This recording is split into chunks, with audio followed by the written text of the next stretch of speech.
Então, pessoal, vamos falar um pouquinho agora sobre o protocolo FTP, né? Também protocolo da camada de aplicação.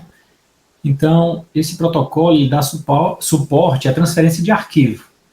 O usuário deseja enviar um arquivo de uma máquina para outra, ou baixar o arquivo, né? Então, essa é a ideia por trás desse protocolo. Ok? Obviamente, vai ter um processo em cada lado da comunicação, né? Rodando em cima do sistema operacional, que vai fazer o uso desse socket para mandar e receber informações e viabilizar essa aplicação de transferência de arquivo. Ok? Essa aplicação segue o modelo cliente-servidor, né, clássico, que a gente já falou anteriormente. O lado do cliente inicia a transferência e o servidor fica aguardando o pedido de conexão. O FTP roda em cima do protocolo TCP, uma vez que essa é uma aplicação que não tolera perda, né? Todos os bits têm que chegar corretamente do outro lado, então é oportuno utilizar o protocolo TCP. Esse protocolo é definido na RFC 959 e o servidor escuta na porta 21. Então, quando o cliente for abrir a conexão, ele vai mirar, né, vamos dizer assim, na porta 21. Talvez o conceito mais interessante para a gente discutir, olhando o funcionamento do protocolo FTP, é a sinalização fora de banda ou fora de faixa. Então, o FTP ele opera com duas conexões TCPs diferentes, independentes. Tá? Então, existe uma conexão do FTP original, né, que é iniciada no momento que o cliente se autentica no servidor. Essa é uma conexão na porta 21 do servidor. E, através dessa conexão, o cliente vai enviar comandos, vai fazer o controle daquilo que ele quer enviar, que ele quer receber. Mas os dados, efetivamente, não serão transferidos por essa conexão na porta 21. Na medida que for necessário transferir arquivos ou receber os arquivos, ele vai utilizar uma nova conexão na porta 20. Então, eu quero chamar a atenção para essa característica, né, de uma conexão para controle e outra conexão para dados. Ok? Isso é uma característica que está cada vez mais presente, né, nas redes de comunicação. Tá?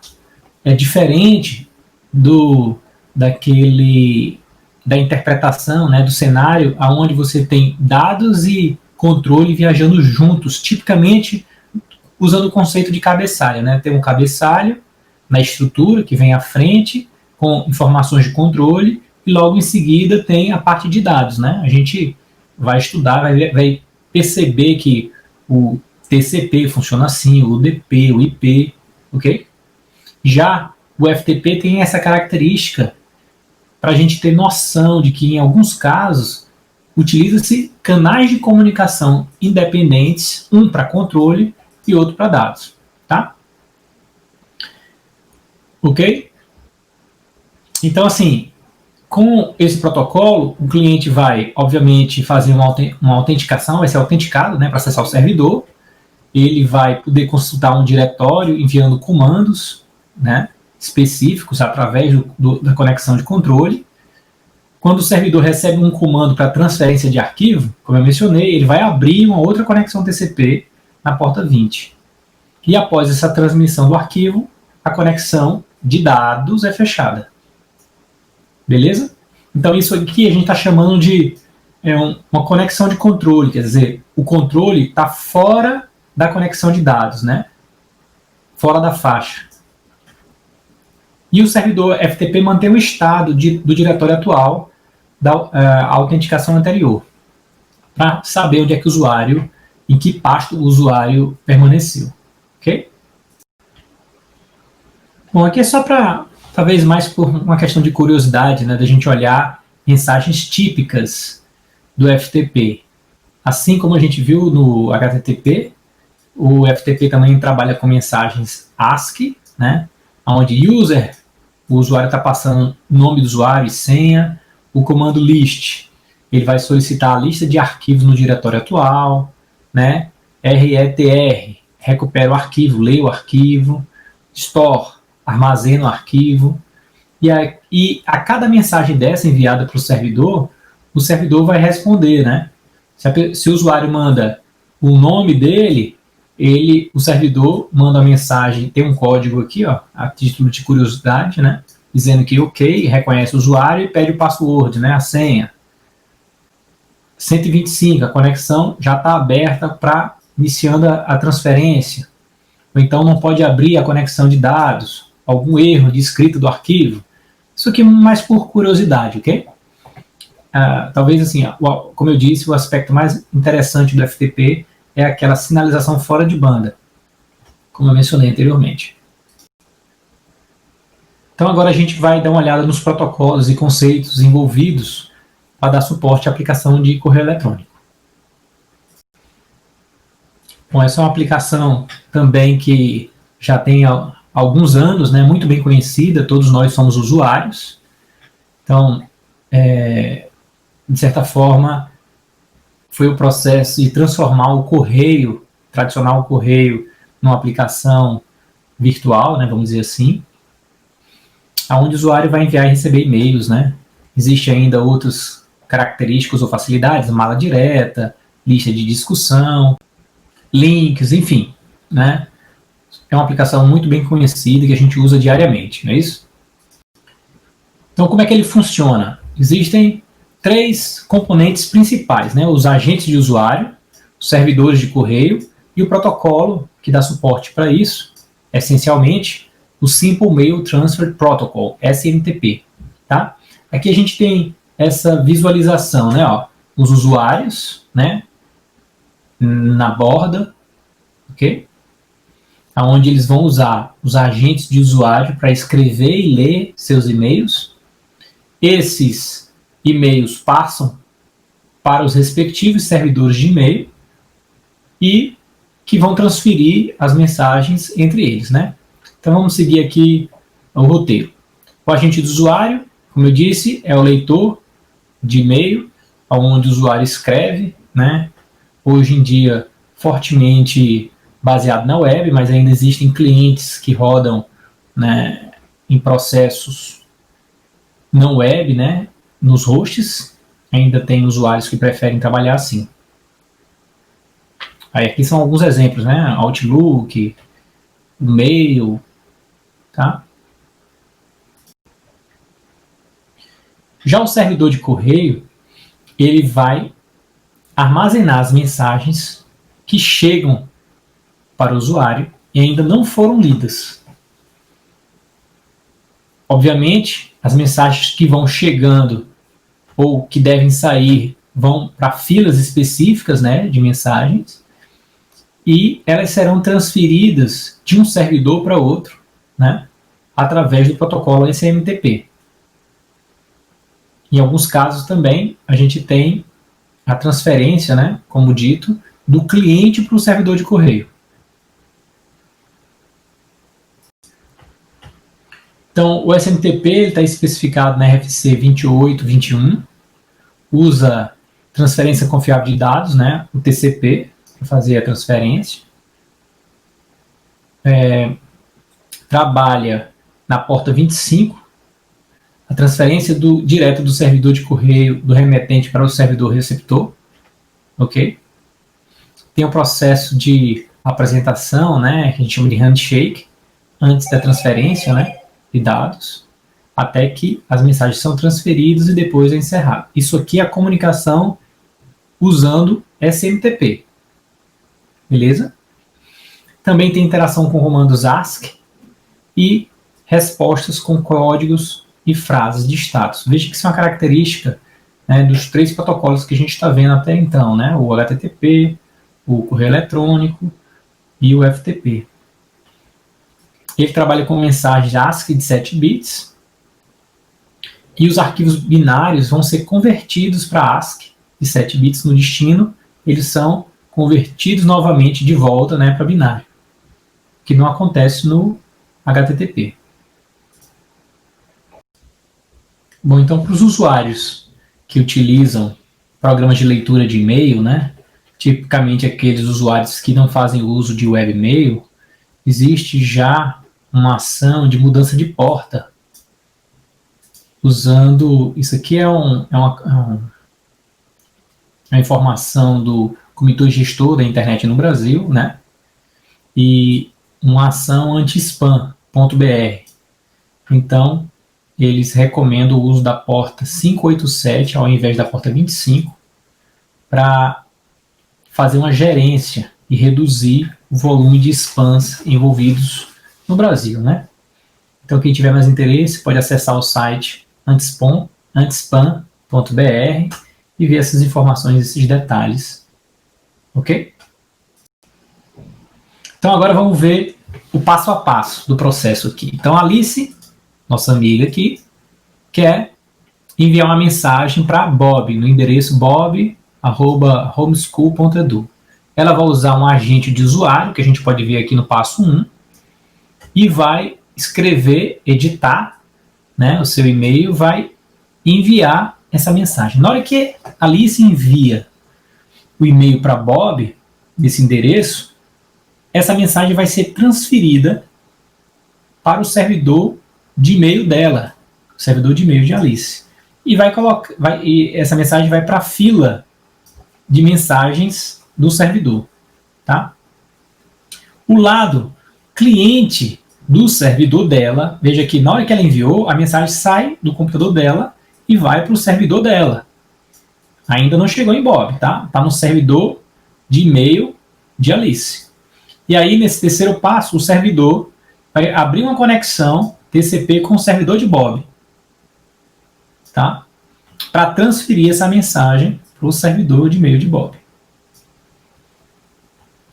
E aí, o cliente SMTP envia a mensagem de Alice através da conexão TCP. O servidor de correio de Bob vai, então, aceitar, né, vai receber essa mensagem e vai colocar essa mensagem à disposição do Bob, né, na caixa de entrada de Bob. Quando o Bob acessar o agente de usuário dele, ele faz o acesso ao seu próprio servidor de e-mail e consegue ver que chegou mensagem para ele e baixa essa mensagem. Certo? Então, a gente tem aqui dois servidores, né, que fazem uma comunicação, e não apenas um servidor. Cada usuário tem o seu servidor de e-mail e na troca de mensagem entre eles, os usuários, serão envolvidos os seus respectivos servidores de e-mail. Tá? Isso tudo aqui usando SMTP e em cima da conexão TCP. Ainda sobre o SMTP, ele vai usar conexões persistentes. O SMTP requer que a mensagem seja em ASCII 7 bits, como a gente mencionou, né? Tanto o cabeçalho quanto o corpo.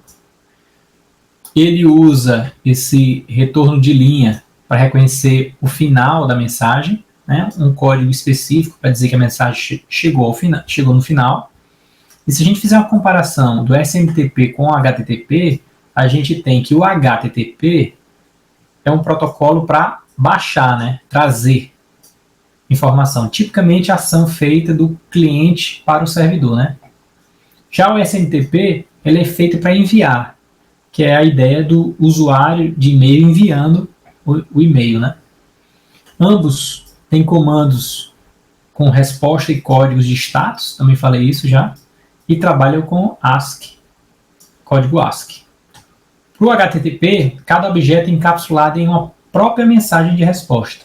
Já no SMTP, múltiplos objetos são enviados numa mesma mensagem, né? Em várias partes diferentes. Aqui a gente tem a ideia do formato da mensagem, também não é novidade. Então a gente tem um cabeçalho, onde a gente informa para quem, de quem e o título, e aí tem comandos diferentes para cada uma dessas partes, né? Depois vem o corpo da mensagem, como a gente falou em ASCII, né? E existe um RFC para tratar sobre o formato da mensagem de texto. Além disso, tem uma linha branca separando essas duas partes, da mensagem, o cabeçalho em cor. Então, como foi dito anteriormente, o formato da mensagem de e-mail é ASCII, né? E aí foi incluída extensões, foi criada uma extensão para permitir o envio de arquivos multimídia, que é esse MIME, Multimedia Mail Extension. Ele está definido nas RFCs 2045 e 2056 e viabiliza linhas adicionais que dão informações específicas, né, para o uso do MIME, como versão, qual é a codificação que está sendo usada, né, diferente da ASCII, o tipo do arquivo e o conteúdo do arquivo que está sendo enviado. Por exemplo, nessa ilustração aqui a gente tem uma imagem, né, JPEG. Isso, com essa informação do outro lado, no destino, é possível converter de volta e acessar esses dados, né, passar para o agente de usuário essas informações, né, de um anexo, de uma imagem, um vídeo, enfim. Ok? Bom, então, até então a gente falou só no SMTP, né, que é o protocolo usado para enviar as mensagens. A gente viu que desde o agente de usuário envia via SMTP, que vai passar pelo servidor do usuário de origem, se comunica com o servidor do usuário de destino e fica na caixa de correio do servidor do usuário de destino. Então, observem que na hora que Bob, que é o destinatário, acessa o agente de usuário dele, ele quer baixar do seu servidor as suas mensagens, né? Então a ação agora não é de empurrar, como a gente tinha falado, né? Não é de enviar, e sim de receber, tá? Então existem protocolos específicos para o usuário, via seu agente de usuário, baixar seus e-mails. São 3, tipicamente: POP, IMAP e HTTP. Ok? Então, hoje, já há bastante tempo, se usa essencialmente webmail. O Gmail é uma forte solução, né, de webmail, mas existem ainda outras alternativas, como a gente falou, via agente de usuário. E nesses casos, o usuário vai usar um protocolo como POP, IMAP, ou até mesmo o próprio HTTP, para baixar suas mensagens e ler no seu agente de usuário. Ok? Então, obviamente, esse processo tem que ser autenticado, né? Existem questões relacionadas à segurança, a garantir que o usuário é realmente ele, e para isso, todos os mecanismos de segurança devem ser implementados, né? Autenticação, em alguns casos, criptografia, controle de integridade. Mas, como a gente mencionou, esse conteúdo de segurança vai ser discutido na disciplina específica de segurança do curso. Aqui a gente tem, a título de curiosidade, as mensagens trocadas via POP3, né? Isso do agente de usuário para o servidor de e-mail dele. Então tem uma série de mensagens, como a gente viu, com status e mensagens fáceis de serem lidas, né, pelos seres humanos, em ASCII. Né? Por exemplo, o servidor dizendo que está pronto, o usuário dizendo seu nome, o servidor informando ok, depois o cliente manda a senha dele, o servidor confirma e lista. No primeiro momento tem uma lista de mensagens, né? E depois ele vai recuperando cada mensagem, ou pode apagar a mensagem da caixa de correio, enfim. Tá? Isso tudo via POP, que é um dos protocolos que a gente mencionou, onde é possível fazer essa comunicação do agente de usuário de destino com o servidor de correio dele. Tá? Então aqui tem alguns modos de funcionamento do POP, onde ele pode trabalhar com download e delete, onde as mensagens são apagadas, né, posteriormente da caixa de correio. Então, se Bob sair da máquina dele, do computador dele, e for acessar seu e-mail em uma outra máquina, essas mensagens não vão estar mais disponíveis no servidor. Tá? Um outro modo seria fazer o download e não apagar. Então, as mensagens vão continuar lá no servidor. Ele poderia usar agentes de usuário, né, diferentes para acessar essa mensagem. Mas detalhe que o POP3 não mantém estado entre conexões. não é salvo esse estado.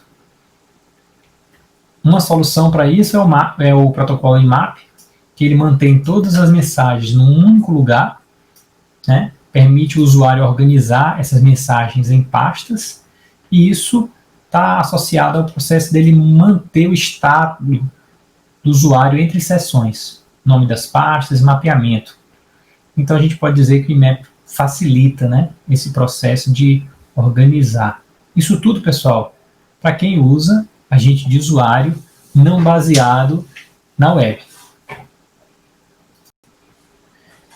Então, pessoal, o que é mais usado hoje em dia, já há bastante tempo, é o e-mail baseado na web. Isso é uma solução que surgiu, né, foi lançada pelo Hotmail na década de 90, e praticamente toda solução de e-mail hoje é baseada na web, onde você usa o navegador web para acessar o e-mail, né? A gente faz isso todo dia, não é novidade. Nesse caso, o usuário se comunica com a sua caixa postal via HTTP, certo? E a comunicação entre os servidores de e-mail continua sendo via SMTP. E é muito interessante para o usuário em trânsito, né? Sim, qualquer lugar ele acessa o webmail. A gente pode dizer, né, talvez que esse conceito do e-mail pela web foi, já tem bastante tempo, mas talvez seja um dos primeiros conceitos da ideia de nuvem, né? Onde a solução toda está na nuvem, você só acessa via browser do seu computador ou de qualquer lugar que você esteja. Então foi uma das primeiras soluções mais populares que se parece que tem essas características, né, de computação em nuvem. E aí, somado a essa ideia, né, do webmail, o Gmail veio com várias facilidades, tenta sempre inovar, uma empresa forte do ramo, né, já tem bastante tempo, trabalha já com soluções anti-spam, você consegue gerenciar contas de e-mail, fazer filtragens, né, mais recentemente até com o problema que a gente vive atualmente, no momento que a gente está gravando esse vídeo, né? A facilidade de você ter outras ferramentas embutidas dentro do próprio ambiente do e-mail, como a possibilidade de reuniões também. Enfim, hoje em dia, e-mail é muito associado a Gmail, que é um grande player do mercado.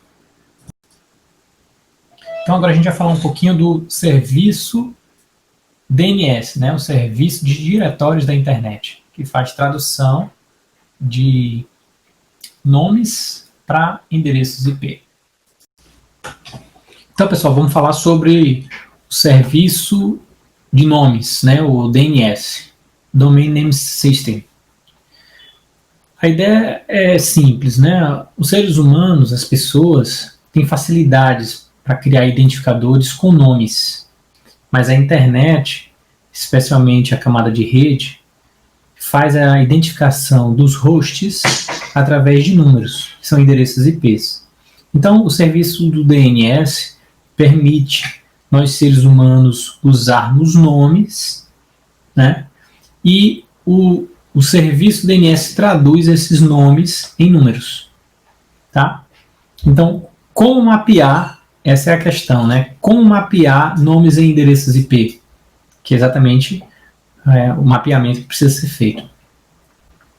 Então, o DNS, ele usa uma base de dados distribuída, implementada numa hierarquia, que a gente vai ver já já, faz uso de um protocolo da camada de aplicação, que vai viabilizar com que os hosts, roteadores, servidores de nome se comuniquem para resolver esse mapeamento, né? Usualmente a gente passa o nome e ele retorna o endereço IP, tá? Essa é uma função fundamental na internet e é implementada em nível de camada de aplicação. Vale ressaltar que a camada de aplicação não é implementada nos roteadores. Então, essa é uma complexidade que está nos hosts, na borda. Ok? Então, o serviço do DNS ele permite a tradução, esse mapeamento de nomes e endereços IPs, como a gente já falou, permite também a criação de apelidos, né, a criação de nomes mais simples, ok? Mesma ideia de nós seres humanos, né? A gente costuma usar alguns apelidos simplificando o nome das pessoas. Então a gente faz referência a outra pessoa sem usar o nome completo dela, usando só o primeiro nome. Simplificar. É possível também criar apelidos para servidores de e-mail, a gente vai ver. E também existe a possibilidade de fazer uma distribuição de carga, utilizando servidores web replicados. Então você tem um conjunto de endereços IP, quer dizer, vários servidores web mapeados em um único nome, o nome original que a gente chama de nome canônico. Tá? O DNS ele roda usando o protocolo UDP da camada de transporte e aponta para a porta 53. Tem um conjunto de RFCs que especifica, padroniza esse protocolo, um padrão do IETF. E aí vem uma questão: por que o DNS não é um serviço centralizado? Existem problemas clássicos, né, com a centralização. Por exemplo, a falha. Se a gente tem um ponto central e ocorre uma falha, para tudo e a web, a internet pararia. Então, por isso não ser centralizado é bom. Outra coisa, ser um único ponto central vai concentrar todo o tráfego em cima desse ponto, então a gente tem problema de sobrecarga, né, escalabilidade. Uma outra questão está associada a se é um único ponto geográfico, esse ponto vai ficar próximo, geograficamente próximo de uma minoria e longe da maioria. Sem falar que é mais difícil fazer a manutenção desse sistema centralizado, porque se a gente para esse sistema para uma manutenção, o serviço para. Tá? Então, essas características favorecem a um serviço não centralizado, que é o que acontece. Ok? Sem falar que, por uma questão de volume de tráfego, não seria algo escalável. Tá? Aqui é uma simples ilustração de um apelido, né? De um alias. Veja, eu fiz um ping para o endereço www.google.com e, na verdade, ele disparou a consulta para um outro nome, né? www.l.google.com, mostrando que esse primeiro nome, né? www.google.com, é um apelido para o nome canônico www.l.google.com. Ok? Pessoal, então vamos pensar um pouquinho. A gente já viu, né, a aplicação web baseada no protocolo HTTP. Então vamos imaginar que você está no seu computador, abre o navegador e aí digita o endereço de uma URL. Que, por exemplo, pode ser a URL que está no exemplo aqui, www.google.com. Então, o que vai acontecer? O seu computador, do lado, né, do usuário, o seu computador, ele vai ter que, primeira coisa, descobrir qual é o endereço IP associado a esse nome, o nome que você passou na URL. Então, o navegador vai extrair o nome da URL, google.com, né, www.google.com, e vai passar esse nome para o lado cliente da aplicação DNS. Por sua vez, o cliente vai fazer uma consulta para descobrir qual é o endereço IP do nome que ele passou como parâmetro. E aí o serviço DNS vai responder para o cliente um endereço IP relativo ao nome que ele passou. Aí, nesse momento, é que o browser, né, o navegador, de posse do endereço IP, vai começar o processo de abertura de conexão TCP. Certo? Então a gente está vendo que antes de iniciar a abertura da conexão TCP, lembrando que o HTTP roda em cima de TCP, né, para a web, ele vai ter que passar e usar o serviço DNS para descobrir o endereço IP associado ao nome em questão. Então, como a gente mencionou, uma outra possibilidade do DNS é a criação de apelidos, né? Então a gente considera, por exemplo, vamos imaginar um host com um nome complicado. Por exemplo, relay one west-coast.enterprise.com. Esse é o nome canônico, né? O nome verdadeiro associado a esta máquina aqui. Então, é possível simplificar com o conceito de apelido, né? Por exemplo, enterprise.com e www.enterprise.com. Então, são nomes mais simples que foram criados como apelido para essa primeira máquina. Outra coisa é apelido para endereço de correio, né? Endereços de e-mail devem ser, obviamente, simples, porque as pessoas não precisam lembrar, né? Por exemplo, o endereço bob@hotmail.com. Se a gente fosse considerar que o nome do servidor de e-mail é este aqui, ó, relay1.west-coast.hotmail.com, imagina só como é que seria o domínio desse endereço de Bob.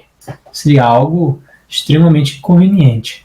Então, é possível criar apelidos simplificando o nome do host, né? Na verdade, aqui é um servidor, que não deixa de ser um host também, né? Então, é uma facilidade esses apelidos. A gente também mencionou a ideia de distribuição de carga, um balanceamento de carga. Então, qual é o serviço? Você pendurar vários servidores, né? Então, um conjunto de endereços IP, se a gente imaginar que esses 4 servidores, cada um deles tem um endereço IP. Então, a gente associa os 4 endereços IP a um único nome canônico, de tal forma que vai haver um rodízio no atendimento em resposta a esse endereço, a esse nome, né? Esse nome canônico, permitindo com que a carga seja distribuída, né? Balanceada entre esses 4 servidores. Grosseiramente seria você ter 4 servidores dividindo o trabalho, mas sob o ponto de vista do usuário, ele só identificar um usuário, só um servidor, perdão. Ok? Então, como a gente ventilou no início, a gente vai dar uma olhadinha agora na hierarquia, né? Na base de dados distribuídas do servidor de nome. Então, a gente reforça nesse slide aqui as deficiências que ele teria se fosse centralizado. Um único ponto de falha, falhou aquele ponto central, parou tudo, né? Não seria interessante. Concentração de um tráfego em um único ponto seria ruim também. Um único servidor teria que manipular todas as consultas DNS, teria dificuldades de escalar, né? Um único ponto no planeta seria um ponto geograficamente distante da maioria das pessoas, né? Da maioria dos usuários. Isso não é interessante.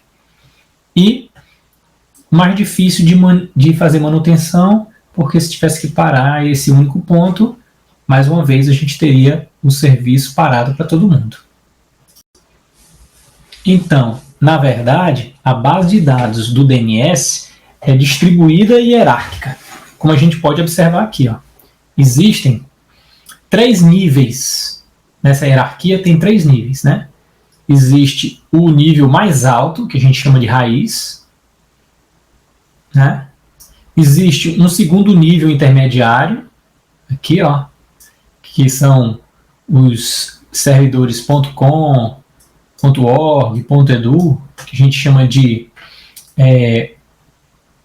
servidores de alto nível, ok? E ainda tem os servidores com autoridade, né? Que vão ser os servidores responsáveis por cada domínio, que nesse caso, por exemplo, o servidor com autoridade para responder a mapeamentos do yahoo.com, servidor com autoridade para responder os mapeamentos de amazon.com e assim sucessivamente, tá? Então, o cliente quer um IP para www.amazon.com. Como é que vai ser a ideia? Primeiro, ele vai consultar um servidor raiz. O servidor raiz vai apontar para o servidor que responde o domínio.com, ok? E o servidor que responde ao domínio.com vai apontar para o servidor que tem autoridade para responder os mapeamentos de Amazon.com. Ok? Esse servidor aqui, com autoridade para Amazon.com, vai ter o mapeamento dos nomes e endereços IPs para o domínio Amazon.com. Então, esse cara vai responder, finalmente, o IP associado ao nome www.amazon.com. Com relação aos servidores raiz, né, o nível mais alto da hierarquia, ao todo são 13 servidores espalhados no mundo, e esses servidores, eles são espelhados também, certo? Tem réplicas. Nos Estados Unidos tem próximo de 200 réplicas desses servidores. Ok? A gente vai ver já, existe ainda um outro servidor, que a gente chama de servidor local, que é o servidor que fica na instituição provedora de internet. Então, quando o browser quer uma tradução do nome, ele vai primeiro contactar esse servidor local, que é uma espécie de cache. Né? Esse servidor local é que, caso ele não tenha armazenado o mapeamento da consulta, ele vai acessar o servidor raiz, que passa a apontar para o servidor de alto nível, que aponta para o servidor com autoridade para o domínio e que ele tem um mapeamento. Tá? A gente vai ver um pouquinho mais à frente. Então aqui está ilustrando algum desses servidores, né? Os 13 servidores, na verdade, espalhados aqui pelo planeta. Lembrando, insisto, existem réplicas destes 13 servidores. Que servidores são esses? A gente está falando só dos servidores raiz, ok, pessoal? Bom, então além dos servidores raiz, a gente tem na hierarquia, logo a seguir, os servidores de alto nível, né, o TLD, são servidores de DNS que são responsáveis pelos domínios .com, .org, .net, .edu, além dos domínios dos países, né, .br, .uk, .fr, .ca, .jp e assim vai, né? Brasil, Reino Unido, França, Canadá, Japão, ok? E os domínios para o .br podem ser consultados, né, no site do registro.br, do NIC. Tá? Quem quiser dar uma olhadinha lá nos registros, estão por lá. Então, seguindo a hierarquia, servidor raiz, servidores de alto nível, e depois vem os servidores com autoridade. Esses são os servidores das organizações, das empresas, né? E neste tipo de servidor vão estar os mapeamentos oficiais entre o nome do hospedeiro e o endereço IP dos servidores daquela instituição. Né? Por exemplo, servidor de correio, o mapeamento do nome do servidor de correio para o endereço IP da UFP tem que estar associado ao servidor com autoridade para a UFP, que tipicamente está dentro da própria UFP. Ok? Um outro servidor que faz parte do serviço de nome é o que a gente chama de servidor local. Só que esse servidor, como a gente ventilou anteriormente, é uma espécie de cache que fica dentro do próprio provedor de acesso à internet, né? E ele não pertence àquela hierarquia de servidor raiz, de alto nível e com autoridade. É esse o servidor que o browser vai chamar, recorrer de forma imediata, né? Então, se a gente observar nas configurações do endereço IP, além do próprio endereço IP, nas configurações, vai ter lá endereço do servidor de nome. Então, dessa forma, na hora que a gente faz uma consulta web, a gente primeiro vai consultar o nosso servidor DNS local, que vai atuar como intermediário. Se ele não tiver essa informação, o mapeamento nele próprio, né, no servidor local, ele vai consultar a hierarquia de servidor de nome. Tá? Então, é um cache, né? Então, aqui é uma telinha de configuração de endereço. a gente tem usualmente, né, configuração de endereço IP, tem o endereço do host, a máscara de subrede, a gente vai estudar isso com mais calma lá no capítulo 4, que trata sobre camada de rede. Você tem o endereço do roteador, do gateway, né, e tem o endereço dos servidores de nome local, né. Aqui pode ter servidores com redundância, ok? Esse aqui eu fiz essa consulta na UFP, já tem um tempinho já isso aqui. Mas na época, os servidores DNS locais eram esses aqui. Então, pessoal, ó, vamos considerar esse exemplo para ver todo o processo de consulta DNS. Vamos considerar que este hospedeiro aqui, né, chamado sys.poly.edu, quer um usuário neste hospedeiro quer acessar um site cujo endereço é gaia.cs.mes.edu, né? Tá aqui, ó. Ok? Esse cara quer fazer uma consulta neste aqui. E ele passa esta URL para o navegador. O navegador, antes de abrir qualquer conexão TCP, vai ter que traduzir, vai precisar do endereço IP associado a esta URL. E aí entra em cena todo o serviço DNS. O que é que vai acontecer? O browser vai contactar o servidor DNS local, este carinha aqui, ó. Veja que ele atua como intermediário.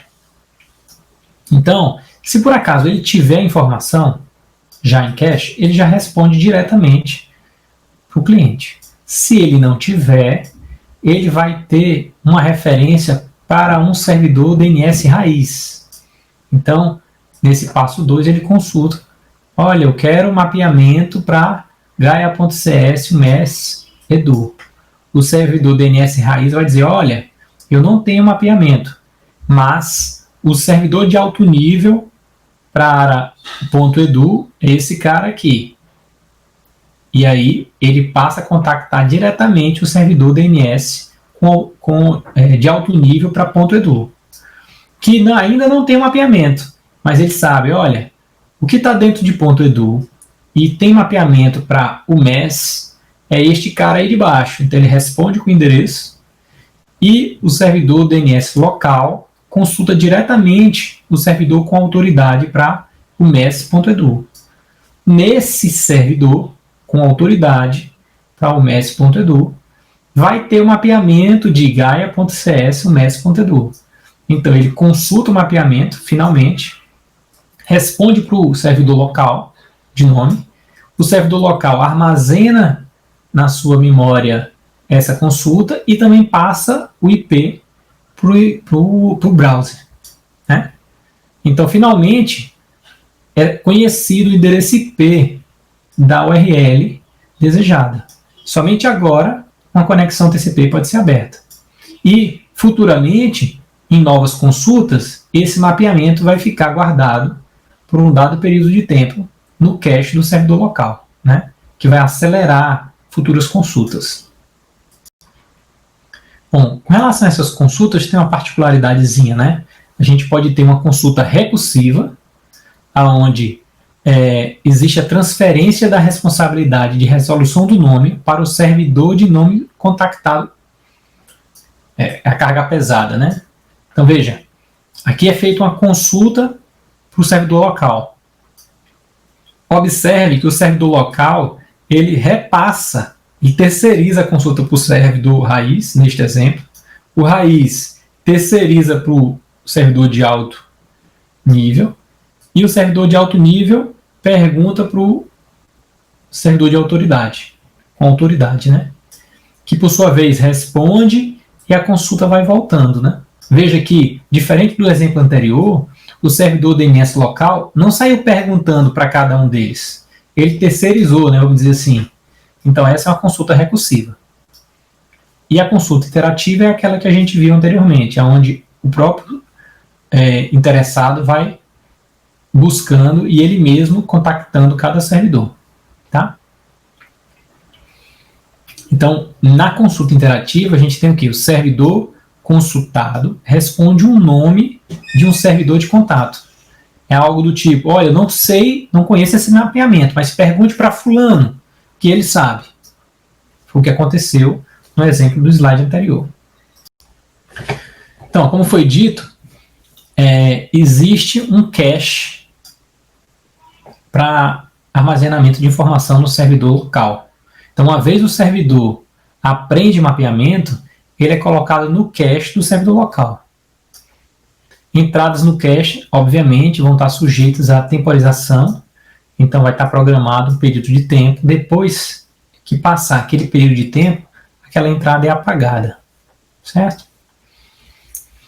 Uma outra coisa interessante é que os servidores de alto nível tipicamente já são armazenados nos caches de servidor de nomes locais. Para que isso? Muitas vezes o servidor local não vai nem no raiz, ele já vai direto nos servidores de alto nível, certo? Então, nem sempre todos aqueles níveis da hierarquia vão ser consultados, tá? Então, aqui é para a gente ter ideia como é a composição dessa base de dados distribuída, né, do DNS. Então, essa base de dados é composta de registros de recurso, que seguem esse formato aqui, ó, nome, valor, tipo e a sobrevida. A sobrevida tem a ver com quanto tempo aquela informação vai ficar valendo, né? Depois de quanto tempo ela expira, tá?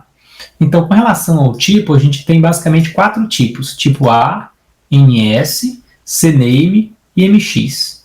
O tipo A é um mapeamento clássico, onde existe um nome, o nome do hospedeiro, e o endereço IP relativo a este nome. Como, por exemplo, aqui, ó, o registro seria relay1.bar.full.com. Esse é o nome do hospedeiro. E este é o endereço IP do hospedeiro.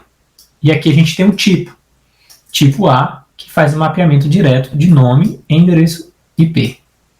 Tá? Existe o tipo CNAME, né, que é um nome alternativo ao nome canônico. É um apelido. Então, nesse exemplo, a gente tem aqui, ó, o apelido full.com, é um outro nome, né, um apelido, mapeado em cima do nome canônico relay1.bar.full.com. E o registro é de tipo CNAME, né, o alias.